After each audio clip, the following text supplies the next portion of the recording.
피해갈 수 없는 가혹한 운명의 화살은 누구를 향한 걸까? 부모 닮한테만 제일 고생할 판데 부모만 못만원씩이 만들 수 있으면 이렇게 다 차례차례 동그랗게 만들어갖고 새로 만들고 싶을 만큼. 물려주는 사람도 받아야 할 사람도 그 누구도 원치 않았던 치명적 굴레. 과연 누구도 피해갈 수는 없는 걸까? 현대의학으로서는 불가능한 일이고 유전적인 경향이 있는 거는 예방할 수가 없습니다. 도저히 풀어갈 수 없는 운명의 미스터리. 받고 싶지 않은 유산. 유전병엔 어떤 비밀이 숨겨져 있는 걸까? 어느 날 청천벽력처럼 찾아온 질병이 다름 아닌 내 부모, 내 가족에게서 물려받은 유전 때문이라는데, 제작진은 세상의 모든 질병은 유전에서 시작된다는 주장처럼 부모의 질병이 자녀에게로 유전되는 것에 대해 확인하기 위해 관련 분야의 전문의를 찾아가 봤다. 만약에 부모 중에 한 분이 우성 질환을 가지고 있을 때는 그 자녀에게 유전병이 나타날 확률은 50%가 됩니다. 그러니까 4명 아기를 만약에 낳는다면 2명이 환자가 되는 것이죠. 대부분 인간의 특성은 유전자에 의해 결정된다. 이때 부모 한쪽이 유전병에 대한 우성인자를 가지고 있다면 자녀 중 절반에겐 유전병이 나타날 수 있다. 유전으로 대물림되는 질병에는 어떤 것들이 있을까? 당뇨라든가 고혈압, 그리고 유전적으로 암성 질환, 발병률에 관여를 할 수가 있습니다. 완치 없는 평생의 적, 당뇨병의 위험률 2배. 대머리가 유전될 확률은 2.5배. 비만의 경우 아들보다 딸에게 유전될 확률은 2배 이상. 안과 질환 역시 유전을 피해갈 수 없다. 고혈압 역시도 3배에서 5배의 위험. 자폐의 경우 유전될 확률이 무려 50배에서 70배나 된다. 대부분이 태어나면서부터, 아기가 태어나면서부터 무슨 이상이 있거나 선천적 기형이거나 기능적으로 이상이 있거나 또는 형태적으로 큰 이상을 초래하거나 그런 병들이 대부분이고, 유전병이지만 유전자가 명확히 규명되지 않은 질환도 많거든요. 그러나 그 병이 치유되지 않은 희귀병이라면 평생 햇빛을 피해 살아야만 하는 백반증 환자. 파란 피부의 스머프 인간은 사람들의 눈을 피해 숨어 살고 있다. 출혈이 멈추지 않는 혈우병의 원인도 약 70%가 유전이라는데, 제작진은 희귀병을 앓고 있는 그들을 만나기 위해 전북 김대를 찾았다. 안녕하세요. 안녕하세요.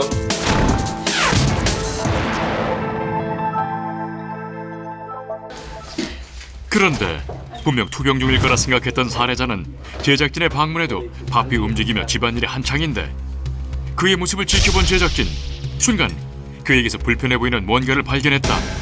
부자연스럽게 부풀어 오른 그의 팔목. 과연 그는 무슨 병을 앓고 있는 걸까? 네, 신경 선호종인데요.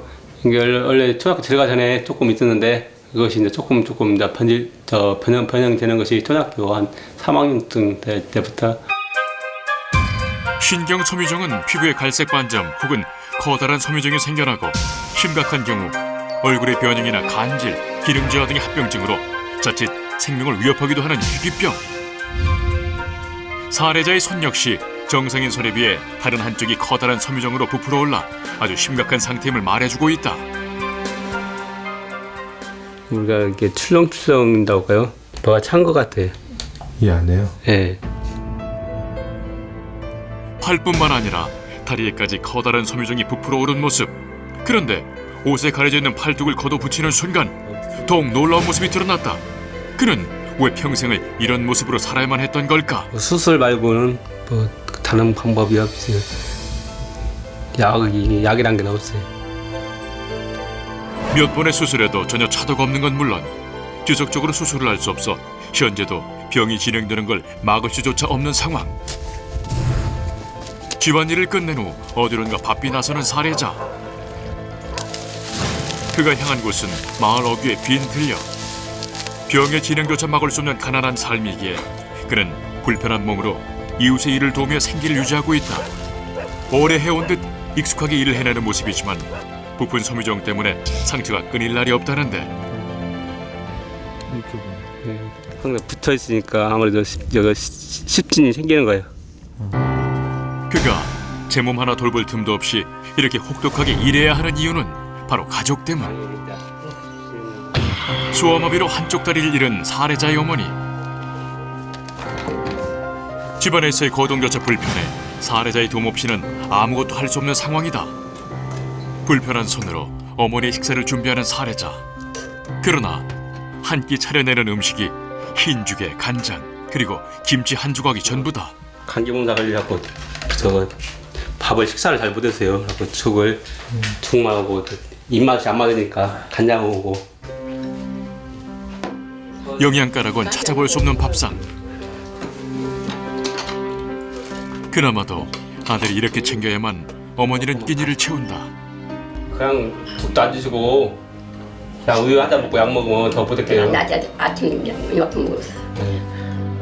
과연 이들 모자의 애틋한 사연엔 어떤 아픔이 있는 걸까? 어머니 앞에서 제대로 투정 한번 부리지 못하고 살아온 아들의 고통은 무엇 때문인 걸까? 그런데 촬영 제작진은 어머니의 귀 뒤에 돋은 서미정 덩어리를 발견했다. 단순히 한두 군데 정도가 아니라 보이는 곳곳마다 상상도 못할 정도의 서미정이 발견되는 상황. 몸 쪽으로만 좀 많이 있는 거. 어머니의 상태는 예상보다 훨씬 심각했다. 보는 이의 눈을 의심케 하는 피부 상태. 들춰낼수록 더욱 심각한 모습을 보이는데 스스로가 자신의 병을 대수롭지 않게 여기며 방치해왔다는 사실. 살해자의 신경소미정 역시 유전인 걸까? 한 30 안쪽에 그 생겼지. 30 넘어서부터 이제 많이 생기네요. 30 넘어서 많이 생겼네. 시집 온 후 아들을 낳았을 무렵 여느 때처럼 집안일을 하던 그녀의 피부에서 갑자기 뜬모를 증상이 발견됐다.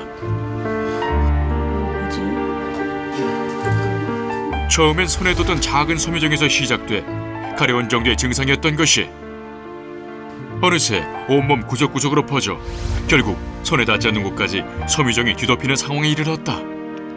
그러나 힘든 형편에 병원 한번 마음 편히 다닐 수 없던 시절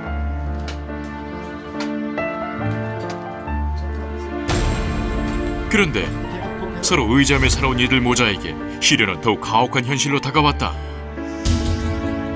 아들이 10살을 넘긴 어느 날 아들의 손에서 자신과 똑같은 피부 증상을 발견하게 되고 결국 그 병이 자신에게서 대물림된 병임을 알게 되는데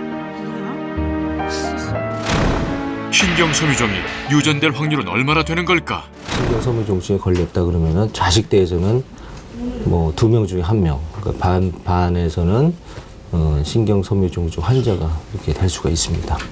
질병 자체를 약이나 뭐 어떤 수술적 치료를 해도 그게 보이는 거면 뛰어날 뿐이지 그 사실상 불치병에 해당되고 그다음에 종양이 여러 군데 생기는 거는 막을 수는 없습니다. 그러니까 생기면 절제하고 그렇게 치료를 하는 것이지. 부모 잘만 되면 제일 고생할 판데 부모 못 만나시니 그러니까 고생하고 다 고생하지. 어서 죽어야 내가 죽었는데 다시 하나님들 살고 고생한 70고 그래서 마음의 상처까지도 대물림된 것일까? 엄마가 더 없었어요. 이제 사람들 먹는데 이제 학교 다닐 때 애들이 조금 더 놀리서 거기에 조금 좀 마음이 아프지. 그렇다고 해서 근데 부모님한테 뭐 엄마는 그런 건 안 느꼈어요. 안 했어요. 숙명으로 받아들이며 살아온 지난 시간 어머니에게서 대물림된 유전병 누구에게도 보이고 싶지 않은 상태는 이들의 삶을 방해하는 불행의 씨앗인 걸까? 행복한 가정을 꿈꾸던 시절 하지만 가난과 병은 아내를 떠나게 했고 그의 행복은 그리 길지 않았다. 내가 은상이에요. 그런데 그가 보여준 사진 한 장 그에게 아들이 있다. 그 역시 그렇듯 아들은 과연 대물림된 유전병에서 안전한 걸까? 제 아들이 지금 열이 많이 나고 감기증이 심해서 전주 병원에서 입원 치료 받고 있어요. 그가 찾은 곳은 전주의 한 병원. 아빠를 보자마자 생기를 찾는 아들. 운송이는 잔병치레가 찾아 병원 신세를 지는 일이 한두 번이 아니라는데 아이의 온몸에 퍼져 있는 갈색 반점. 아이 역시 집안 대대로 유전병을 피해가지 못한 걸까? 이런 게 신경소미종이. 아이에게 발견된 건 역시 신경소미종이었다. 온 전신에 이렇게 퍼져서 아주 심한 정도의 신경섬유종증이라고 할 수가 있는 그런 환자였어요. 이미 한 차례 수술을 받은 운성이. 수술 당시 운성이의 상황은 할머니와 아빠의 상태보다 더욱 심각한 상황이었다. 첫 번째 수술로 몸에 도달한 섬유종의 일부는 제거했지만 수술 후에도 어김없이 섬유종이 나타났고 계속되는 병의 진행을 막기엔 역부족이었다. 이 신경소미종이 머리 속에도 좀 있어요. 그래서 그걸로 인해서 경기를 할 수가 있었거든요. 그래서 1년에 한 세 번, 네 번 정도 입원해요. 경기로도. 아이는 머릿속 섬유종으로 인해 결국 발달 장애를 앓고 있다는 것. 그런데 아이가 걷는 모습을 쫓던 제작진. 어설픈 걸음걸이가 심상치 않아 보이는데 섬유종도 문제는 문제지만 이 경추가 저 문제예요 지금. 목뼈가 기형이었고 신경을 누르고 있어서 지금 이게 손이나 팔이나 다리나 서는 것이 조금 불편해요. 그렇다면 운성이는 평생 이 가혹한 시련을 안고 살아가야만 하는 걸까? 지금도 보시면 계속 커져가고 있는 상황? 지금도 커져가고 있어요. 네, 그래서 수술해야 되고 이 신경섬유종은 끊임없이 이렇게 죽는 날까지 자라요. 한시도 아빠의 도움 없이는 살아갈 수 없는 아이. 이렇듯 어린 아들에게까지 자신의 병을 대물림해야만 했던 살해자의 고통은 마치 끝이 보이지 않는 긴 터널과도 같다. 대물림된 고통, 아이는 자신의 운명을 알고 있는 걸까? 이 치명적인 고통이 사라지길 바라는 것은 한낱 부질없는 희망인 걸까? 운성이가 나중에 이제 성장해서 저기 사랑하는 여자가 생기면 또 결혼을 하게 되면 운성이도 또 2세를 아기를 가져야 되는데 그때 가서는 또 좋은 약이 나와갖고 2세까지 전이 안 되게끔 좋은 약이 개발돼서 약이 나오면 그게 바람이고요. 또 건강한 아기가 태어났으면 제일로 바람입니다. 3대로 이어진 대물림 유전병. 그 다음 세대로 이어지는 예외 없는 법칙인 걸까? 그럼 계속 내려가는 거예요. 계속 그 확률을 갖고 25%나 50% 확률로 계속 내려가게 돼요. 더 줄어드는 건가요? 아니요, 계속 똑같이 확률은 똑같은 비율로 내려가죠. 물론 어떤 병은 대를 거듭할수록 점점 더 심해지는 병도 있어요. 나와 내 아이가 가진 원인 모를 선천적 질환. 피해갈 수 없는 숙명의 고리로 이어져 원망할 때조차 없는 질병의 대물림은 지금도 계속되고 있다. 시작도 할 수 없고 끝도 보이지 않는 가혹한 운명의 수레바퀴처럼 끊으려야 끊을 수 없는 유전병의 굴레는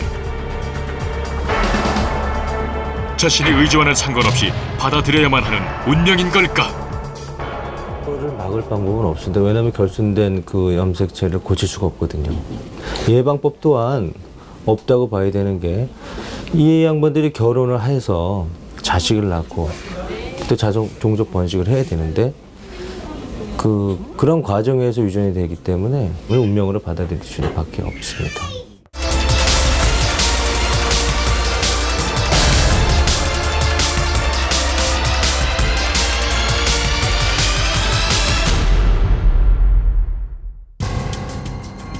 유전으로 발생되는 희귀병. 그런데 제작진에게 찾아온 한 건의 제보는 지금까지의 상식을 깬 뜻밖의 사연이었다.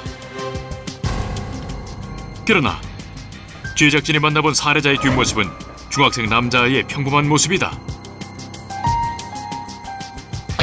유난히 길고 가는 손가락과 심각한 영양 부족을 느끼게 할 정도로 앙생하고 길게 뻗은 다리.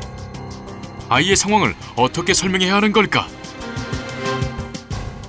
쫓아가면은 제가 이렇게 이제 막 많이 들어보니까 그냥 갑자기 막 튀어서 쏘자더래요. 제가 겁이 난 거죠 이제.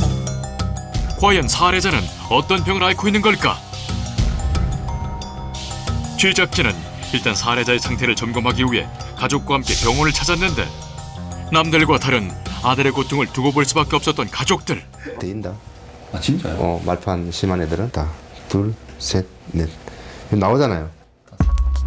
일반인과 달리 손가락이 긴 살해자. 과연 어떤 병의 증후인 걸까? 이제 본격적인 검진이 시작되는데 인자 아프지? 평소 S자로 튀어나온 가슴 부위 그리고 가슴뼈의 기형적인 모습 불균형적으로 성장해 불안해 보이는 자세까지 과연 살해자의 진단 결과는? 예, 왔는데 제가 보니까 말판이더라고요. 살해자의 병명은 마판 증후군? 이미 한 운동선수의 안타까운 사례로도 알려진 마판 증후군. 마판 증후군이 위험한 이유는 심혈관계 이상으로 인해 심하게는 생명의 위협으로까지 이어질 수 있는 것. 30대가 되면 갑자기 이게 대동맥에 판막에 문제가 생기고 또 대동맥이 늘어나면서 이제 박리가 생기게 되기 때문에 그 시점이 굉장히 중요합니다. 유전이 되는 병이거든요. 그래서 이제 가족력이 한 70%는 있어요. 그렇다면 살해자의 병은 부모 중 어디에서 온 걸까? 하지만 제작진이 만나본 살해자의 부모 중 누구도 같은 증상을 발견할 수 없었는데 없는데 위에 아무도 없는데 왜 생겼어요? 누나도 괜찮고 동생도 괜찮고 아빠도 괜찮거든요. 위에 아무도 없는데 왜 그럴까 싶어요.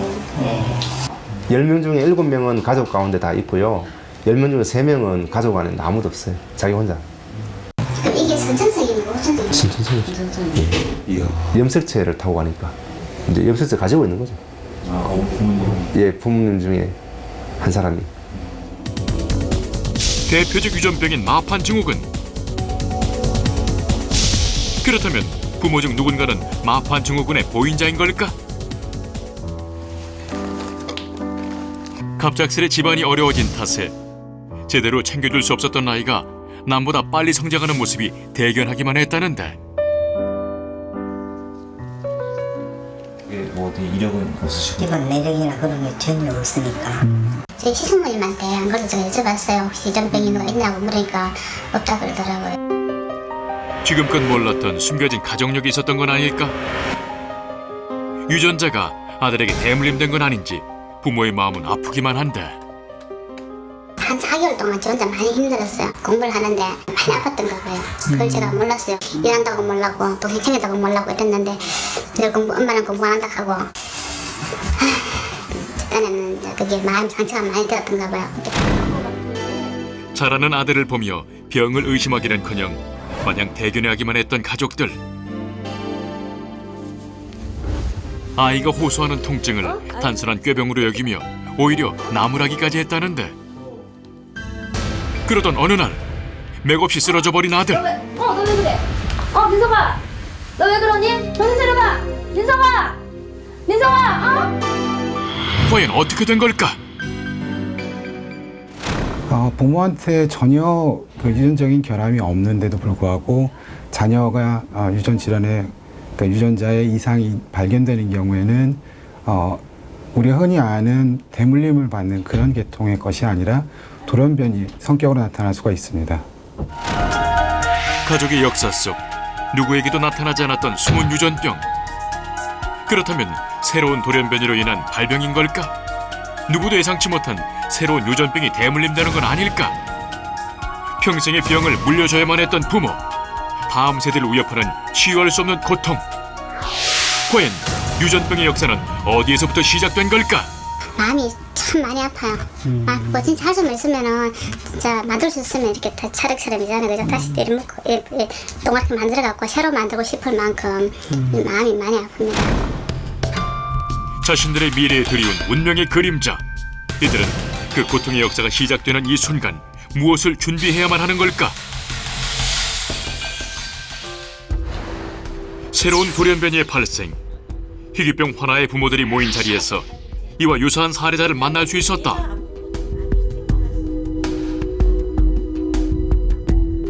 일반적으로 근육병이라고 하고 정확하게는 좀 더 정확하게는 근위 영양증이죠. 단백질이 결핍되면서 몸의 근육이 굳어져 결국엔 전혀 움직일 수 없게 된다는 근위 영양증. 유전성 질병으로 알려져 있다는데 듀센시 근위 영양증은 X 염색체를 따라서 유전되기 때문에 만약에 어머니가 그 돌연변이를 갖고 있다면은 아들은 절반이 듀센시 근위 영양증 환자로서 태어나게 됩니다. 통상 돌연변이 유전자를 지닌 어머니에게서 그 아들에게로 이어진다는 유전성 희귀병 근위 영양증. 그런데 제작진은 이들과의 대화에서 놀라운 사실을 듣게 된다. 가족력은 없어요. 가족력도 없고 저도 뭐 검사를 해봤지만 뭐 보인자나 이런 것도 아니었고. 아니 저희는 제가 알기로 가족력 아무도 없어요. 그렇다면 어디서 시작된 걸까? 병이 유전이 꼭 안 되더라도 2차적으로 후천성으로 유전인자가 변이가 생겨가지고 그 발생될 가능성은 항상 있습니다. 새로운 돌연변이의 발생. 치료 방법조차도 없이 빠르게 진행되고 있다는데 위로는 가족력이 없지만 어떻게 생각하면 이제 얘 때문에 그 밑에 자손들 이렇게 대대로 내려가면서 이제 유전이 되는 그런 거라서 걱정이 많죠. 유전병의 1세대가 되어버린 아이들. 끝이 아닌 또 다른 시작이 되어야만 하는 걸까? 돌연변이가 일단 발생하면은 그 사람이 만약에 그래갖고 생존을 했다면은 결혼을 해서 아기를 낳게 되면은 그 유전병이 대대로 내려가게 됩니다. 태어날 때부터 안고 살아야 하는 지독한 고통. 매 순간도 방심할 수 없는 병마와의 사투. 실제로 신생아 중 2에서 4%가 장애를 짊어진 채 태어나고 장애 원인 중 절반은 유전에 의한 것이라는데 태어나기 전 자신의 운명을 선택할 수 있다면 이들은 지금과는 다른 현실을 선택할 수 있는 걸까? 현대 과학의 힘으로 유전병이 대물림되지 않도록 할 방법은 없는 걸까? 착상 전 유전 진단은 그 문자 그대로 착상하기 전에, 다시 말해서 임신하기 전에 수정란 상태를 조사해서 유전병이나 염색체 이상이 없는 건강한 수정란을 자궁에 넣는 행위를 말합니다. 선천적인 유전 질환 환자나 보인자가 정상인 아이를 임신하기 위해 시술을 한다는 PGD.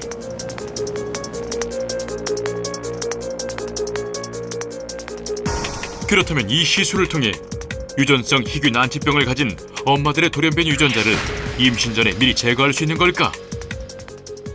PGD를 안 했을 때 자연 임신에서는 25%나 50%로 그런 환자가, 심각한 병을 가진 환자가 태어나 버리거든요. 그거를 막는다는 데 의미가 있는 거고, 법률에 의해서 PGD나 양수 검사를 할 수 있는 질환의 리스트가 있습니다. 대물림되는 유전병은 과연 언제쯤 막을 수 있는 걸까? 유전적으로 발현될 수 있는 것을 막을 방법은 아직까지는 없습니다. 의학자들과 많은 과학자들이 앞으로도 부단한 연구와 노력, 투자가 필요할 걸로 생각하고 있습니다. 누구의 잘못일까? 어디에서 시작된 걸까? 고통에서 고통으로, 눈물에서 눈물로 대물림되는 지독한 운명의 수레바퀴. 다음 세대를 위협하는 원주의 멍에를 씌우고 마는 풀리지 않는 유전병의 비밀. 이들이 향해 가는 내일엔 과연 어떤 희망을 기대해야 하는 걸까?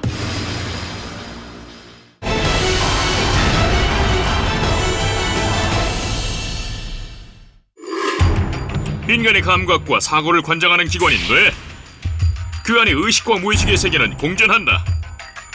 바로 인지하기 힘든 0.01초의 긴박한 시간에 무혐을 무릅쓰고 사지에 뛰어든 사람들의 행동은 의식에 의한 것일까, 무의식에 의한 것일까? 잠재 능력의 보고다. 무의식에 침을 놔서 신체적인 질환들을 해소하는 의식 표면의 아래에 자리 잡은 사고와 기억, 그리고 욕구를 포함한 깊은 내면의 세계를 우리는 무의식이라 말한다.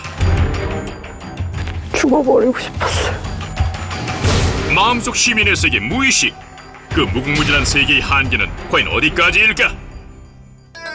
이러한 무의식이 서양의학에서 처음으로 사용된 사례는 1770년대 메스머라는 의사에 의해서이다. 프로이트는 잠재의식이 무려 90% 이상을 차지한다고 밝혔으며 2차 세계대전에서는 신경질환을 가진 군인들의 치료에 무의식 이론을 사용했다고 한다. 그렇다면 일반인들이 알고 있는 무의식은 무엇일까? 제가 인지하지는 못하지만 제 속에 가지고 있는 그런 의식, 갑자기 발휘되는 약간 초능력 같은 거? 옛날에 어릴 때 큰 개한테 쫓긴 적이 있었는데 그게 엄청 빠른 개인데 제가 걔보다 빨리 뛰더라고요. 예, 왜냐면 뒤에 보니까 바로 쫓아와가지고 그런 것도 다 무의식 아닐까 생각됩니다. 무의식을 끄집어내는 일반적인 기법인 최면을 통해 제작진은 무의식을 눈으로 확인해보기로 했다. 먼저 몸이 건강한 일반인 실험 대상자를 선별, 무의식이 과연 눈으로 보여질지 확인해보았다. 최면 전 의식이 존재할 때 팔을 뻗어 허리 뒤로 얼마만큼 돌아가는지 체크, 허리의 유연성을 먼저 확인해봤다. 일반인 실험 대상자인 그들의 유연성은 눈으로 확인해보아도 평범한 상태. 뒤로 돌리세요. 뒤로 돌리세요. 더 멀리 가게. 전문가의 최면 후 똑같은 실험을 그들에게 행했는데 그 결과는 어떨까? 눈으로 확인해보아도 처음보다 상당히 증가한 수치다. 과연 최면이 그들의 유연성을 더 늘린 결과일까? 겹치는 부분하고 모두 상당한 증가율을 보였다. 두 번째 실험은 근력 증가를 알아보는 실험. 팔굽혀 펴기로 실험 대상자들의 평소 근력을 먼저 체크한 후 상상으로 연습하는 겁니다. 근데 아까보다 훨씬 더 쉽네. 팔이 아주 가벼워요. 힘이 쫙쫙 납니다. 무의식에 들어간 그들은 놀라운 결과를 보였다.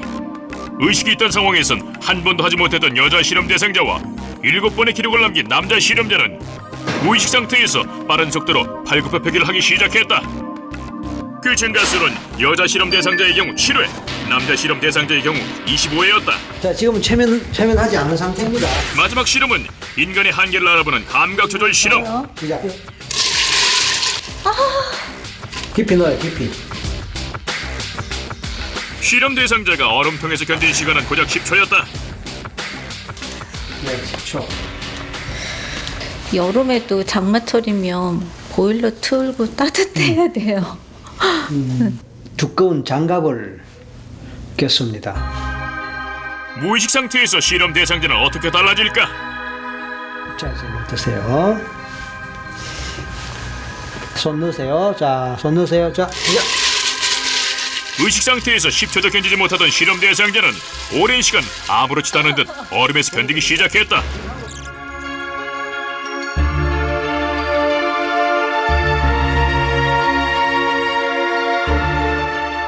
이 모든 실험의 결과가 말해주듯 무의식에 또 다른 능력이 있다는 것일까? 무의식 속에는 잠재 능력들이 숨어있는 보고다. 이렇게 말할 수 있어요. 평소엔 하지 못했던 일들을 가능하게 만드는 힘, 무의식은 어떤 느낌일까? 신기하고 정말 나한테도 그런 게 있구나. 제가 너무 달라 보이는 것 같아요. 빙산처럼 빙산에 이렇게 상당 부분이 이렇게 잠겨져 있지 않습니까? 보이지 않는 그런 부분, 그냥 쉽게 얘기하면 그런 부분들일 때 무의식에 해당된다 볼 수 있고요. 어쩔 수 없이 그런 것들이 무의식 영역 속에 이렇게 좀 억압이 되게 되는 부분이 있는데 억압이 이렇게 풀리면서 아마 그런 자기 가능성들을 이렇게 드러나게 했을 수 있다는 어떤 가능성이 있고요. 가능성을 열어주는 무의식은 음악이나 미술 등 예술을 통해서도 그 잠재력을 보여준다고 한다. 무의식에 대해 알아보던 제작진은 1990년 게리 크레이그에 창시된 EFT라는 새로운 무의식요법이 전 세계적으로 많은 사람들에게 행해진다는 기사를 포착했다. EFT, 감정자유기법이라 불리는 이 무의식요법은 어떤 것일까? 제작진이 EFT 무의식요법을 알아보기 위해 찾아간 곳은 흥미롭게도 일반회사였다. 회사 내 한적 회의실에서 교육을 받는 직원들, 이들은 왜 EFT 무의식요법이 필요했던 것일까? 저희 업종 같은 경우는 저희가 PR 회사이고요. 그 서비스 업종이고, 그다음에 일종의 감정 노동자로 볼 수가 있거든요. 무의식에 있는 어떤 나쁜 감정들이 많이 해소가 된 것 같고, 그 나쁜 생각들도 잘 떠오르지 않게 돼서 아무래도 일을 할 때 좀 더 집중하게 할 수 있는 것 같고요. 뭔가 제 인생의 목표라든지 행복이라는 거를 좀 더 생각하게 돼서 좀 더 행복하고 성공적인 삶을 경영해 나갈 수 있지 않을까 생각합니다. 상당히 독특한 교육 과정이었다. 감정자유 기법의 약자인데요, 그죠? 이 특강에 몰입하는데 이 특강에 몰입하는데 방해가 되는 이런 생각과 느낌을 가지고 있지만 이런 생각과 느낌. 같은 동작을 반복하며 얼굴과 몸을 두드리는 동작. EFT 요법이라 불리는 이 동작은 어떤 효과가 있을까? 아무래도 직장생활 하다 보면 답답하거나 뭐 스트레스 받는 부분이 많은데 이걸 하면서 그런 게 좀 해소되는 느낌을 많이 받아요. 부정적인 감정이나 증상을 말을 하고 또 눈알을 굴리고 호흡을 하는 이런 기법을 해주면 신체 에너지 흐름이 원활해지면서 무의식에 남아있는 부정적 감정이 근본적으로 해소가 되는 기법이거든요. EFT 무의식 요법으로 부정적인 기운을 없앤다?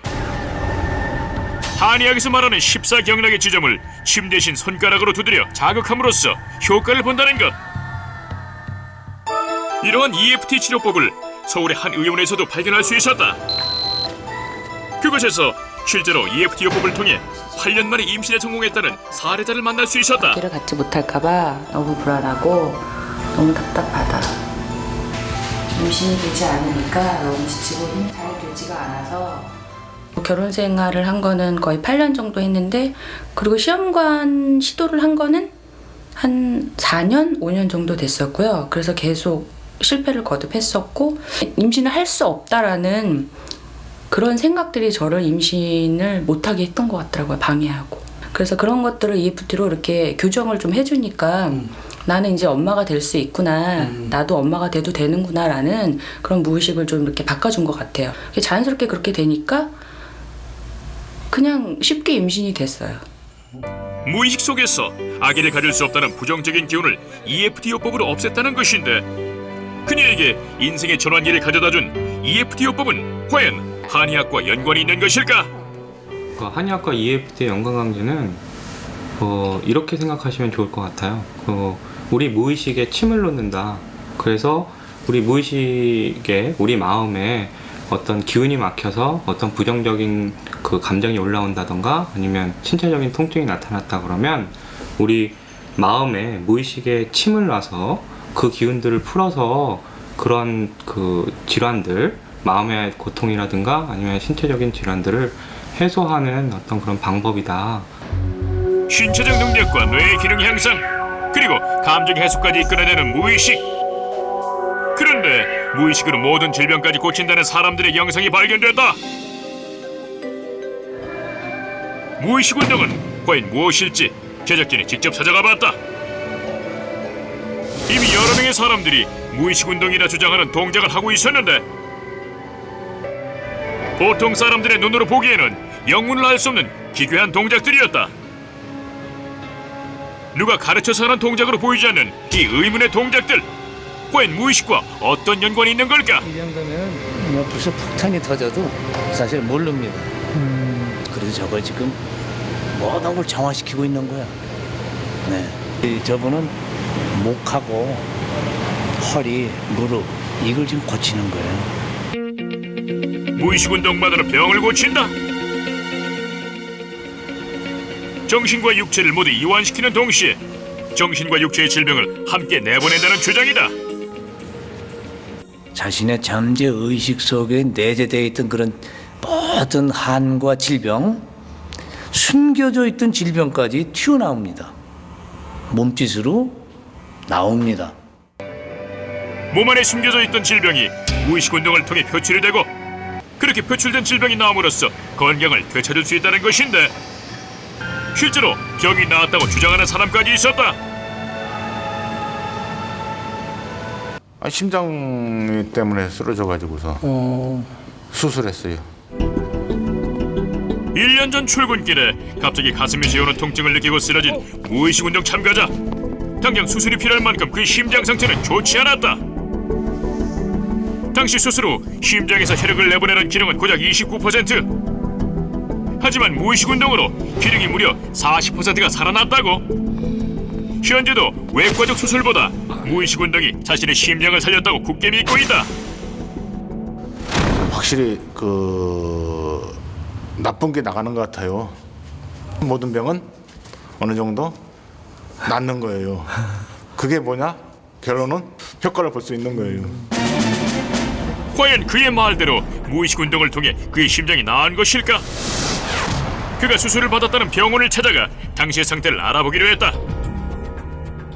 관상동맥 자체가 좁아져서 심근경색증이 왔는 그런 상태였었는데 심장 기능 자체가 굉장히 많이 떨어져 있었어요. 30% 이하로. 조금 더 심해지면 일상생활이 힘들어서 나중에는 결국에는 심장 이식까지 해야 될 정도로 심장의 기능이 많이 떨어져 있는 그런 상태였고. 그렇다면 조진영 씨가 주장하는 무의식 운동이 실제로 효과가 있는지 그의 무의식 운동을 전문의에게 보여주었다. 그 원인이 되는 그런 병들을 잘 관리하고 또 여러 가지 자기가 절제할 건 절제했기 때문에 이것이 좋아진 거지 이런 운동 자체 가지고 그 자체도 좋아졌다는 얘기는 드릴 수가 없을 것 같습니다. 기억으로도 불릴 수 있고 경험에 의한 행동으로 불릴 수 있으며 본인이 의식하지 못하고 잠재의식으로 불리는 상태 무의식. 무의식으로 사람들은 신체 능력 향상, 부정적 감정의 해소, 심지어 임신까지 성공했다는데 무의식으로 이끌어내는 또 다른 방법은 어떤 것이 있을까? 무의식과 관련된 가장 널리 알려진 방법은 바로 최면. 최면으로 이끌어낸 무의식은 어떤 것을 할 수 있을까? 제작진 홈페이지에 올라온 제보 중 눈에 띄는 글이 있었다. 최면을 통해 자신의 문제점을 치료하고 싶다는 내용.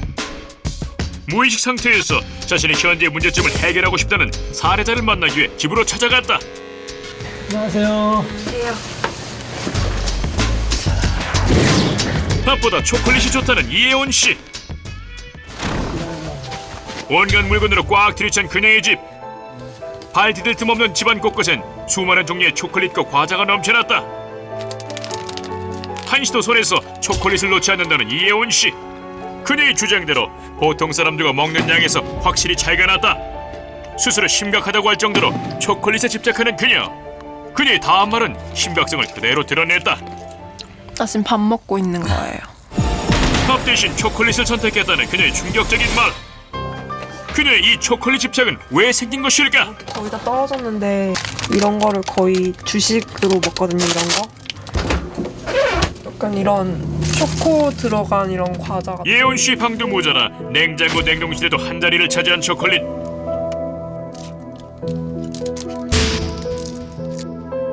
그녀가 하루에 먹는 초콜릿의 양은 과연 얼마나 될까? 양을 정해놓고 먹는 건 아닌데 그냥 심심할 때 먹는 것 같아요. 생각날 때. 늦은 밤 갑자기 외출하는 그녀. 그녀가 찾은 곳은 집 근처 슈퍼마켓. 거기서도 그녀가 산 물건은 바로 초콜릿과 초콜릿이 포함된 과자들이었다. 한 사람이 혼자서 먹을 양이라곤 생각하지 못할 만큼 많은 양이었다.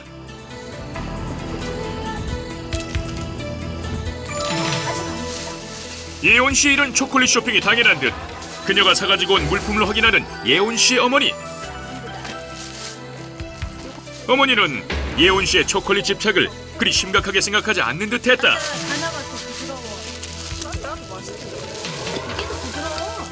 저랑 좀 헤어져 사는 그런 시기에 자기 욕구 불만을 해소하는 것도 되고 조금 생각해보게 저에 대한 그리움도 조금 있지 않았나 싶어요. 제 생각.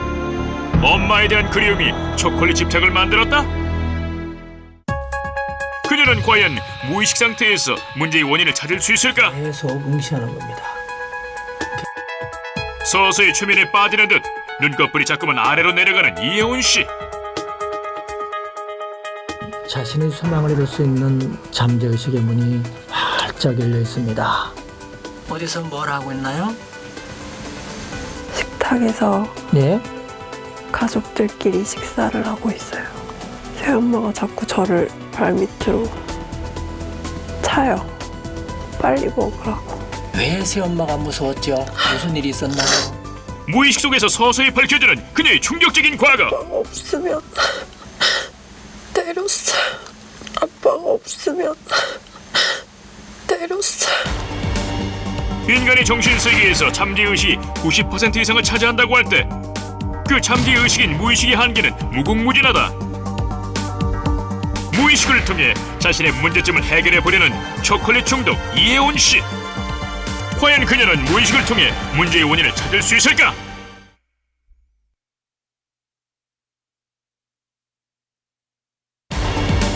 인간의 정신세계에서 잠재의식이 90% 이상을 차지한다고 할 때 그 잠재의식인 무의식의 한계는 무궁무진하다. 무의식을 통해 자신의 문제점을 해결해보려는 초콜릿 중독 이혜원 씨. 과연 그녀는 무의식을 통해 문제의 원인을 찾을 수 있을까? 새엄마가 자꾸 저를 발밑으로 차요. 빨리 먹으라고. 왜 새엄마가 무서웠죠? 무슨 일이 있었나요? 아빠가 없으면 때렸어요. 새엄마가 자신을 폭행했다는 예원 씨의 충격적인 내용. 어릴 적 부모의 이혼으로 인해 새엄마와 살게 된 예원 씨. 아빠와 있을 땐 잘 해주던 새엄마는 아빠가 없을 땐 그녀를 구박하기 시작했고, 그녀는 항상 저녁이 든 채 식사를 해야만 했다.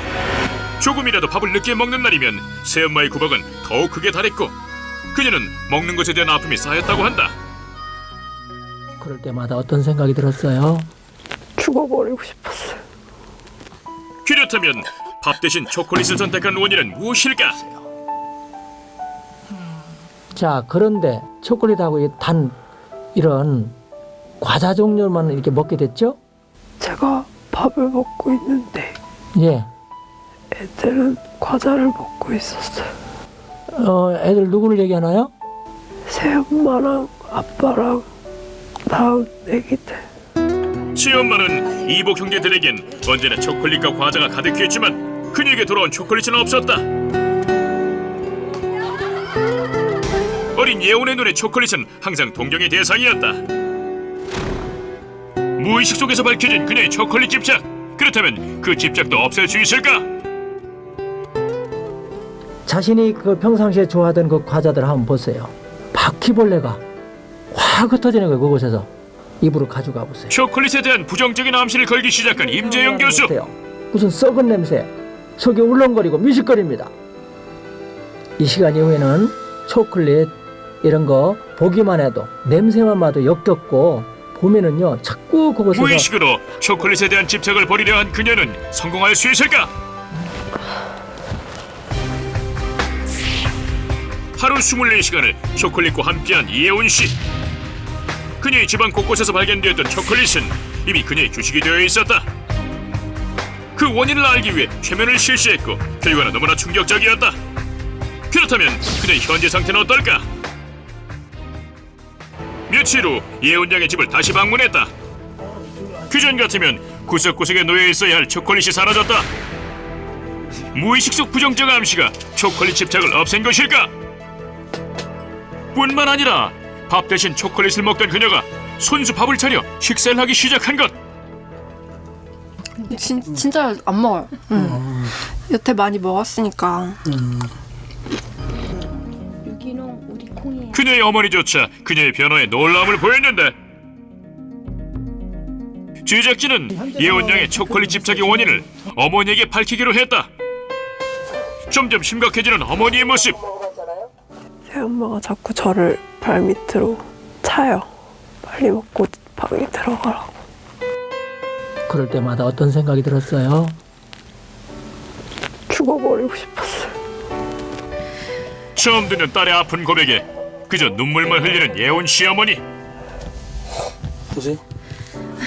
친엄마에 대한 그리움으로 알고 있던 어머니에겐 청천벽력 같은 이야기다. 그렇게 우리가 생각하는 막 정말 TV 드라마에서 봄직한 새엄마 역할을 했다고는 생각 안 하고 있었어요.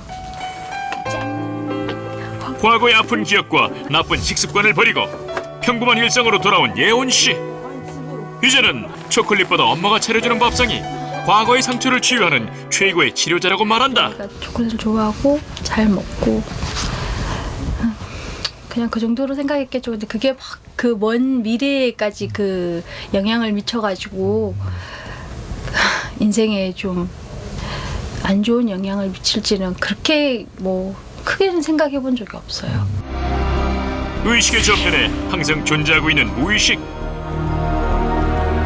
그 깊이와 넓이를 가늠할 수 없는 무한한 무의식의 영역. 무의식을 통해 몸과 마음을 치유할 수 있는 걸까? 그 무의식의 힘과 능력의 한계는 과연 어디까지일까?